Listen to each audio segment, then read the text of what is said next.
Ready to eat food, processed food, பொட்டலத்தை பிரித்து அதிலிருந்து அப்படியே எடுத்து சாப்பிடுவோம்.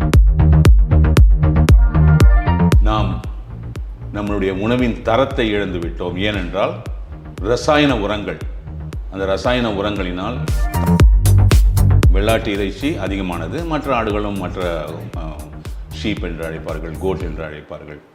உங்களுக்கு பலவிதமான ஆடுகள் இருக்கிறது. இந்த ஆட்டுக்கறியில் கிடைக்கக்கூடிய அந்த புரத சத்து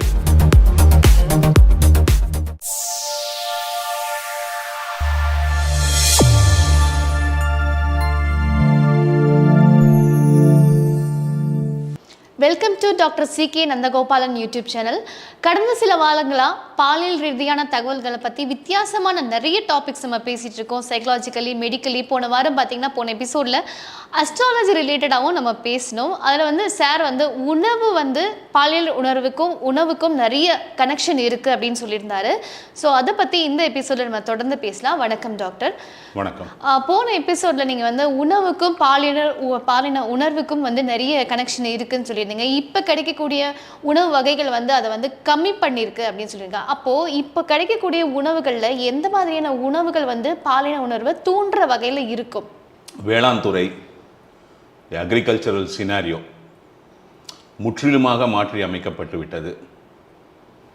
இந்த பூவுலகத்தில் அனைத்து பெரிய உயிரினங்களுக்கும், அதாவது பறவைகள், ஊர்வனை, விலங்கினங்கள் மற்றும் மனிதகுலம், தரைமேல் வாழும் பிரதான உயிரினங்களுக்கு இன்றியமையாமல் இருக்கக்கூடிய இயற்கை கொடுத்த ஒரு மிகப்பெரிய கருவி நுண்கிருமிகள். த மைக்ரோபியம், மைக்ரோ ஆர்கானிசம் வேர்ல்டு, நுண்கிருமிகளின் அந்த உலகம். நுண்கிருமிகளின் இயக்கத்தின் அடிப்படையில் தான் அனைத்து உயிரினங்களும் சீராக இயங்கிக் கொண்டிருக்கின்றன. இதை நாம் இன்னும் முழுவதுமாக சென்று படிக்கவில்லை. இதை முழுவதுமாக படித்து சென்றவர்கள் தமிழ் சான்றோர்கள் மட்டுமே. நீங்கள் கேட்குற கேள்வி, உணவுக்கும் இந்த மன்மத எல்லைக்கும் உள்ள உறவு இருக்கிறது. ஒரு மனிதனின் இயக்கம், அந்த உயிர் கலந்த மனித உடலின் இயக்கம் உணவை பிரதானமாக கொண்டுதான் இயங்கும். அதுதான் நாம் ஏற்கனவே சொன்னது போல உண்டி முதற்றே உலகு. பசி உணர்வை ஆதாரமாக வைத்துத்தான் மனிதகுலம் இயங்கும். அந்த பசி உணர்வின் எல்லை முடிந்த பிறகுதான் பால் உணர்வு என்ற எல்லைக்குள் வருவார்கள். நீ எவ்வளவு பெரிய ஒரு வசதி படைத்தவனாக இருந்தாலும், வசதி இல்லாதவனாக இருந்தாலும், பிச்சைக்காரனாக இருந்தாலும், இந்த பசிதான் உன்னை இயக்கும். இதற்கு பிரதானமாக அமையக்கூடிய அந்த உணவு இன்று இருக்கக்கூடிய காலகட்டத்தில், இன்று இருக்கக்கூடிய இந்த 800 கோடி மக்களுக்கு பலவிதமாக தயாரிக்கப்படுகிறது. நாம் முற்றிலும் சார்ந்திருப்பது வேளாண்மை மற்றும் கால்நடைகள், அதன் இறைச்சி, பறவைகள், அதன் இறைச்சி, முட்டை, நாம் கடலிலிருந்து எடுத்துக்கொள்ளும் அந்த மீன்கள், அந்த கடல்வாழ் உயிரினங்கள், மற்றும் விவசாயம் வழியாக நாம் பெருக்கும் தானியங்கள், எண்ணெய் வித்துக்கள், பழங்கள், காய்கறிகள் மற்றும் இந்த டைரி ப்ராடக்ட்ஸ், இந்த பால் தயாரிப்பு, இவை அனைத்தும் அடங்கும். அதில் நாம் செய்தது என்னவென்றால், ready to eat food, processed food, அந்த ஒரு ஒரு ஒரு ஒரு ஒரு பொட்டலத்தை பிரித்து அதிலிருந்து அப்படியே எடுத்து சாப்பிடுவது. உங்களுக்கு உட்கொள்வதற்கு தயாராக வழங்கப்படும் உணவுகள்.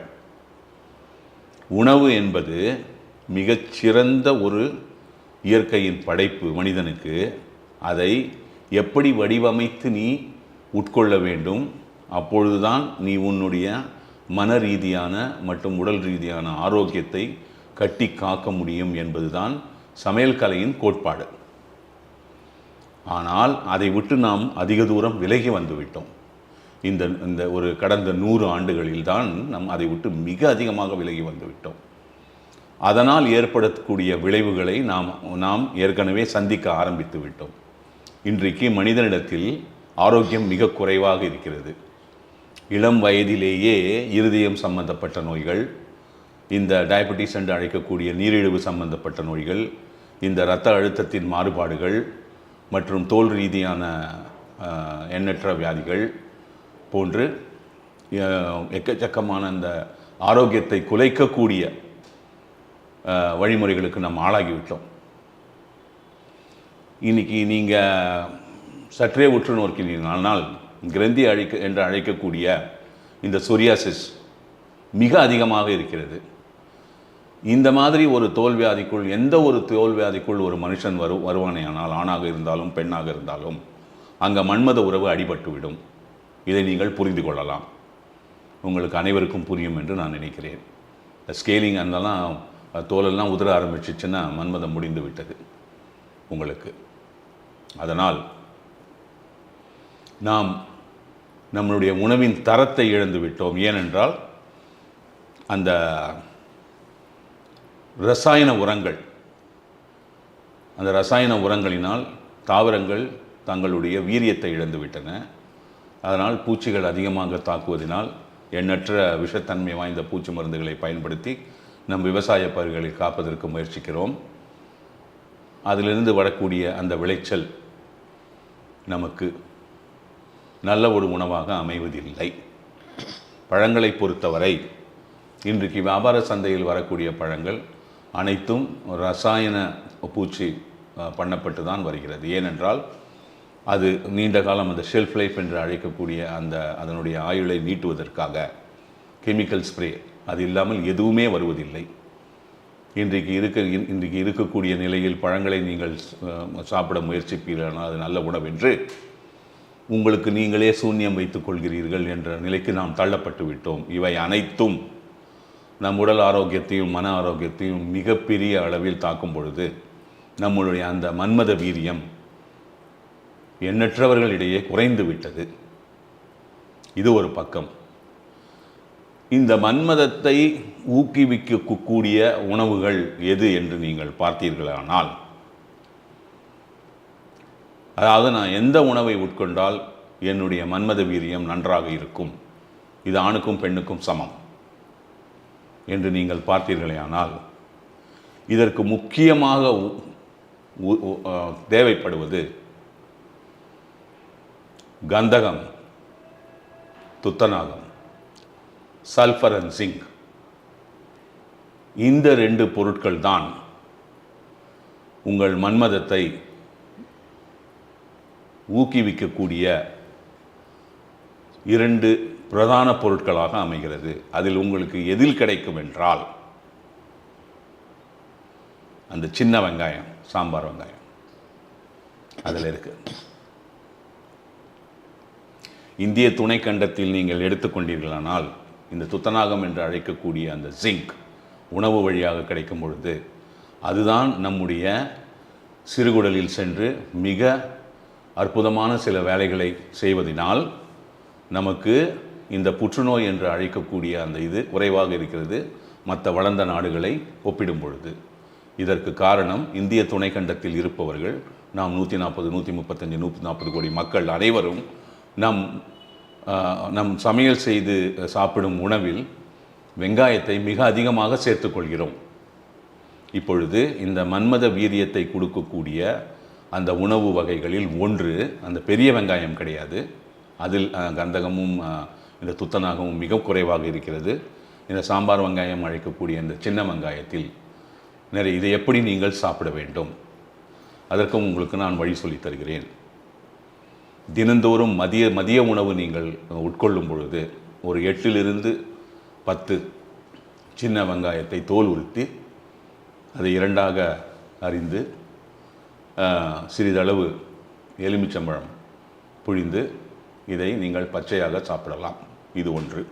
இதை தினந்தோறும் உங்கள் உணவில் நீங்கள் சேர்த்துக்கொள்ளலாம். மதிய உணவில் காலை மாலை தேவையில்லை.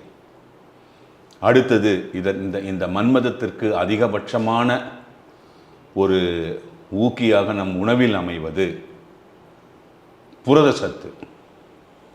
அந்த புரத சத்து உங்களுக்கு எதில் கிடைக்கும் என்றால் ஆட்டுக்கறி, ஆட்டின் இறைச்சி, வெள்ளாட்டு இறைச்சி, அதுவும் வெள்ளாட்டு இறைச்சி அதிகமானது. மற்ற ஆடுகளும் மற்ற ஷீப் என்று அழைப்பார்கள், கோட் என்று அழைப்பார்கள். உங்களுக்கு பலவிதமான ஆடுகள் இருக்கிறது. இந்த ஆட்டுக்கறியில் கிடைக்கக்கூடிய அந்த புரத சத்து உங்களுக்கு அந்த மன்மத வீரியத்தை கொடுக்கும். அதை எப்படி சாப்பிட வேண்டும், எந்த அளவு சாப்பிட வேண்டும், நீங்கள் எப்படி ஒன்றாலும் அதை சமைத்து கொள்ளுங்கள்.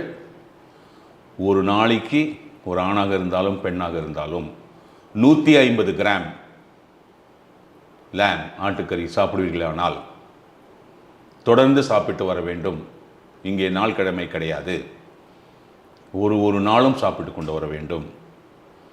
அந்த மாதிரி நீங்கள் ஒரு முயற்சி எடுத்து பாருங்கள். அந்த மாதிரி நீங்கள் ஒரு முயற்சியை எடுத்தீர்களானால் 40 நாட்களில் 40 நாளை நீங்கள் தாண்டும் பொழுது உங்களுக்கு அந்த வீரியம் அதிகப்படுவதை உங்களால் உணர முடியும். வெஜிடேரியன்ஸ் என்ன பண்ணலாம் டாக்டர்? வெஜிடேரியனுக்கு தான் அங்கே வெங்காயம் வந்துடுச்சா? வெங்காயம் ஓகே. இல்லை ப்ரோட்டீனுக்கு நான் கேட்குறேன். ப்ரோட்டீனுக்கு வந்து என்ன பண்ண முடியும், ஆட்டுக்கறியில் தான் அந்த ப்ரோட்டீன் இருக்குது. வெஜிடேரியன் ஏன் நீ உன்னை கூப்பிட்டுக்கிற? அந்த பிராண்ட் எடுத்துரு, நான்வெஜ்ஜுக்குள்ளே வந்துரு, சாப்பிடு, பழகிக்கோ. எவ்வளோ இந்த நான் வெஜிடேரியனே ஒன்று கிடையாது. அதை பற்றி நம்ம ஒரு ப்ரோக்ராமே கூட பேசியிருக்கோம். இப்போ நீங்கள் இதில் முக்கியமாக நீங்கள் பார்த்தீங்கன்னா, if you take the Indian army, நம்மளுடைய இராணுவத்தை நீங்கள் எடுத்துக்கொண்டீர்களானால் அடிமட்ட ஜவான்லேருந்து உயரிய ஆஃபீஸர்ஸ் வரைக்கும் உங்களுக்கு அனைத்து துறை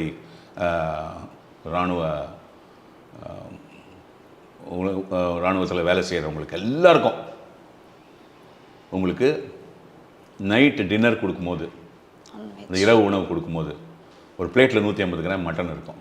ஓகே. அது எதுக்கு அப்படின்னா, அதில் நம்ம இந்த விவரிக்கக்கூடிய அந்த மன்மதத்தை வீரியப்படுத்தக்கூடிய இதுவும் இருக்கிறது. ஆனால் அது அங்கே எதற்கு கொடுக்கிறார்கள் என்றால், உங்கள் உடலை வலிமையாக கட்டமைப்பதற்கு. அந்த ஆட்டுக்கறியில் இருக்கக்கூடிய அந்த புரத சத்து மனிதனுக்கு மிகவும் உகந்தது. ஃபுட் அண்ட் நியூட்ரிஷன் என்று படிக்கும் பொழுது மேற்கத்திய விஞ்ஞானத்தில் படித்த அந்த படிப்பு மிகவும் தவறானது என்றால் என்னால் சொல்ல முடியும். ஏனென்றால் அவர்கள் அந்த பறவை இனமான கோழி இறைச்சிக்கு அதை புரோட்டீன் என்றும், இந்த ஆட்டுக்கறியை ரெட் மீட், இது கொலஸ்ட்ரால் என்றும் சித்தரித்திருப்பார்கள். அது தவறு. உங்களுக்கு இந்த ஆட்டு இறைச்சி இருக்குது பாருங்கள், இதுதான் ஒரு மனித உடலுக்கு உகந்த உணவு. இதனால் நமக்கு எந்த விதத்திலும் நம்மளுடைய உடல் கட்டமைப்பு சீர்கேடு அடைவதில்லை. அதே சமயத்தில் நீங்கள் சிக்கன் மற்றும் அந்த கோழி முட்டை, இது நம்மளுக்கு மிகப்பெரிய உபத்திரவத்தை ஏற்படுத்தும் தொடர்ந்து சாப்பிடும் பொழுது. ஆட்டு இறைச்சியை நீங்கள் 365 நாள் சாப்பிட்டாலும் உணவாக உட்கொண்டாலும் உங்களுக்கு ஒன்றும் ஆகாது.